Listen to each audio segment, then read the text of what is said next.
मीरता के नरेश राव जयमल भगवान श्री कृष्ण के अनन्य उपासक थे। उन्हें भक्ति के संस्कार अपनी बहन मीराबाई से प्राप्त हुए थे।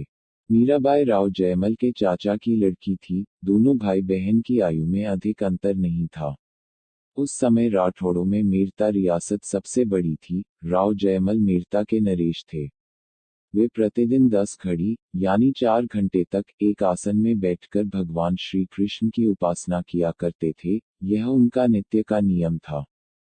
उनकी उपासना में कोई व्यवधान ना पड़े, इसलिए उन्होंने अपने राज्य में आदेश जारी किया हुआ था कि यदि इन 4 घंटों के दौरान कोई भी उनकी उपासना में बाधा पहुंचाएगा तो उसे मृत्युदंड दिया जाएगा। राव जयमल के एक राठौड़ वंशी रिश्तेदार थे, जिनका नाम राव मालदेव था। वे राव जयमल से शत्रुता रखते थे। राव मालदेव एक अत्यंत शक्तिशाली राजा थे। वे मीरता पर अधिकार करना चाहते थे। उन्हें अपनी जीत का पूरा विश्वास था। राव मालदेव यह जानते थे कि राव जयमल 4 घंटे तक कृष्ण भक्ति में लीन रहते हैं, इसलिए मीरता पर आसान विजय प्राप्त करने के लिए उन्होंने मीरता पर ठीक उसी समय आक्रमण किया जिस समय राव जयमल भगवान श्री कृष्ण की उपासना में लीन थे। राव मालदेव ने मीरता के किले को चारों तरफ से घेर लिया। मीरता के सेनापति को जब इस बात का पता चला, वह तुरंत राव जयमल के पास पहुंचे, लेकिन उस समय तक राव जयमल पूजा में बैठ चुके थे। सेनापति को राजा के अंगरक्षकों ने दरवाजे पर ही रोक लिया और कहा, महाराज इस समय पूजा में बैठ चुके हैं, अतः इस समय आप उनसे नहीं मिल सकते। अब इस संकट की घड़ी में राजा जयमल को युद्ध की सूचना कौन देता, क्योंकि यदि कोई भी उनकी पूजा में विक्षेप पहुंचाता तो उसे मृत्यु दंड दिया जाता। इसलिए सेनापति ने राव जयमल की माताजी से विनती की और उनको राव जयमल के पास आक्रमण की सूचना देने के लिए भेजा गया, क्योंकि माता परम आदरणीय होती है तथा किसी भी परिस्थिति में दंड के योग्य नहीं होती। मां ने जाकर राव जयमल से कहा, बेटा जयमल, हमारे किले को शत्रु ने चारों तरफ से घेर लिया है, सेनापति के लिए क्या आदेश है?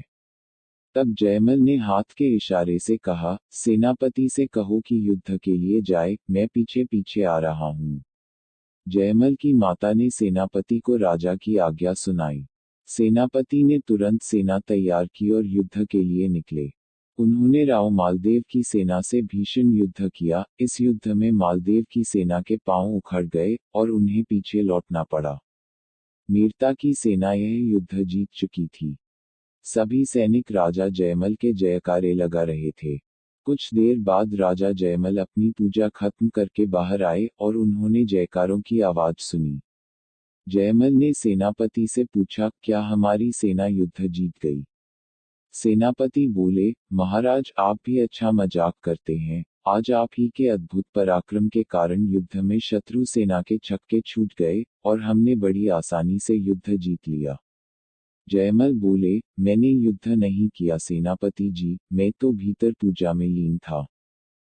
सेनापति बोले, महाराज ऐसा कैसे हो सकता है? आप ही ने कहा था कि सेना लेकर चलो, मैं पीछे पीछे आ रहा हूँ, फिर आप कुछ देर में ही आ गए थे। आप ही ने हम सभी का इस युद्ध में नेतृत्व किया और आपके असाधारण पराक्रम और रणनीति के कारण हमने इस युद्ध में विजय प्राप्त की। यह सब सुनकर जयमल आश्चर्यचकित रह गए। जयमल बोले, मैंने तो युद्ध किया ही नहीं, मैं तो पूजा में लीन था। यह कहकर जयमल महल के भीतर मंदिर की तरफ दौड़े। उन्होंने देखा कि भगवान श्री कृष्ण की मूर्ति से पसीना टपक रहा था। भगवान श्री कृष्ण की मूर्ति के दोनों कानों में कुंडल पहनाए गए थे, लेकिन उस समय मूर्ति का एक कुंडल गायब था। जयमल ने तुरंत उस खोए हुए कुंडल की खोज करवाई। बहुत खोज करने के बाद रण क्षेत्र के बीच में जयमल को वह कुंडल मिल गया। यह देख मीरता के लोग आश्चर्यचकित रह गए, क्योंकि इस युद्ध में राजा जयमल के स्थान पर स्वयं भगवान श्री कृष्ण ने राजा जयमल का रूप लेकर युद्ध किया और विजय प्राप्त की थी। भगवान श्री कृष्ण पूजा में बैठे अपने भक्त की रक्षा के लिए स्वयं रण क्षेत्र में उतरे और शत्रुओं से युद्ध किया। जिस स्थान पर भगवान श्री कृष्ण का कुंडल पाया गया था, उस स्थान का नाम कुंडल रखा गया। आज उस स्थान पर एक तालाब है, जिसका नाम कुंडल सरोवर है। उस युद्ध के बाद यह दोहा प्रचलित हो गया, जयमल जीतरो शूरो हो, उतरो भगत भगवंत, जयमल बनके जुझ गयो थो, राधा रुकमन रोकंत। अर्थात जयमल जितना शूरवीर था उतना ही बड़ा भगत था, और राधा रुक्मणी का पति उस दिन जयमल बनकर युद्ध में जूझ गया था।